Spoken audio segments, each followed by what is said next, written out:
Bore জন্য একটা bag আছে। হ্যালো গাইস, কি অবস্থা? সবাই কেমন আছেন? আশা করি সবাই ভালো আছেন। তো অবশেষে মার্কেট শেষ। এই যে দেন, মার্কেট সব কমপ্লিট, শুধু এখন দেশে যাওয়ার পালা। ঠিক আছে, তো কম্বল আছে, এই যে বোর জন্য একটা ব্যাগ আছে, মেকআপ আছে, শ্যাম্পু, কি লাগবে কি নাই, একজন প্রবাসী জন দেশে যাইবো, কি লাগবে সামান টোটাল কমপ্লিট। তো আপনাদের সাথে মজা করলাম। আমার বড় ভাই যাইব দেশে, বড় ভাইয়ের মুখ থেকে শুনে। তো ভাই, এই যে সামান ঠামান কিনছেন, কতদিন যাবত এই সামানটা কিনলেন? প্রায় 1 মাসের উপরে। অনেক মেহনতের অনেক কষ্টের বসে আবার আস্তে আস্তে আস্তে আস্তে কিনছি। এখন দেশে যাইতেছেন, অনুভূতিটা কেমন? ভাই 4 বছর পরে দেশে যাচ্ছি, তো নিজে বুঝে কিরকম লাগছে, অন্যরকম ফিল হচ্ছে। আলহামদুলিল্লাহ, আল্লাহর কাছে লাখ লাখ শুকরিয়া।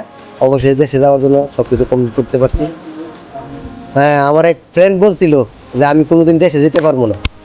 ভাই মানুষের কথাই তো কান দিয়ে না, মানুষের কথা কান দেই নাই।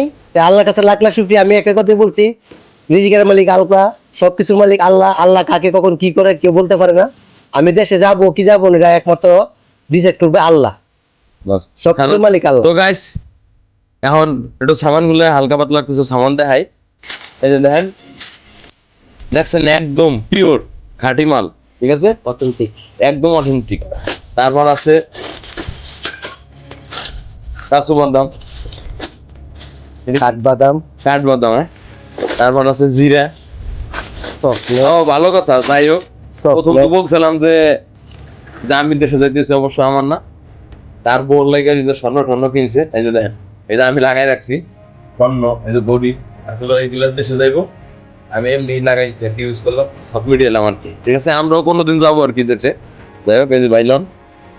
আর আমি তো দেশে গেলি আমার বল লেগে এরকম একটা ব্যাগ লইতাম। টোটাল সামানগুলো তো দেখলেন গাইস। তো এখন আমরা প্যাকেট করবো। যাই হোক, আল্লাহ হাফেজ, সবাই ভালো থাকবেন।